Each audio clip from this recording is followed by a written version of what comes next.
السلام علیکم ورحمۃ اللہ وبرکاتہ۔ ناظرین، آج ہم ڈسکس کریں گے عبداللہ نام کے حوالے سے۔ تو عبداللہ میں عبد کی اضافت اللہ کی طرف ہے، اس کا معنی ہے اللہ کا بندہ۔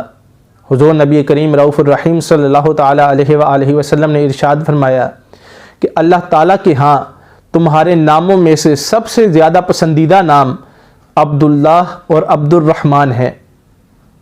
نہ صرف یہ بلکہ ہمارے آقا و مولا حضرت سیدنا محمد مصطفیٰ صلی اللہ علیہ وآلہ وسلم کے والد گرامی کا نام بھی عبداللہ ہے، اور افضل البشر بعد از انبیاء سیدنا ابو بکر صدیق رضی اللہ تعالی عنہ کا اسم گرامی بھی عبداللہ ہے، اور آپ کو جو ابو بکر کہا جاتا ہے وہ آپ کی کنیت ہے، اس وجہ سے آپ کو ابو بکر کہا جاتا ہے، اور صدیق اور عتیق آپ کے لقب ہیں۔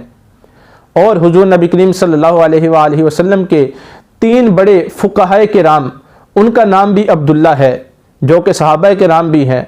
میری مراد حضرت سیدنا عبداللہ بن عمر، حضرت سیدنا عبداللہ بن عباس اور حضرت سیدنا عبداللہ بن مسعود رضی اللہ تعالی عنہم اجمعین۔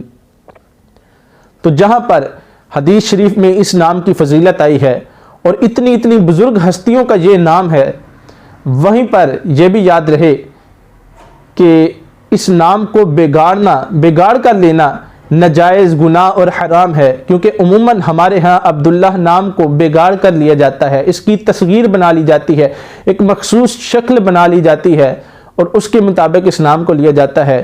جہاں پر یہ گمان ہو کہ عبداللہ نام کو بگاڑا جائے گا، اس کی تصغیر بنا لی جائے گی، کوشش کی جائے کہ وہاں پر یہ نام نہ رکھا جائے۔ اللہ تعالی ہم سب کو عمل کرنے کی توفیق عطا فرمائے، آمین۔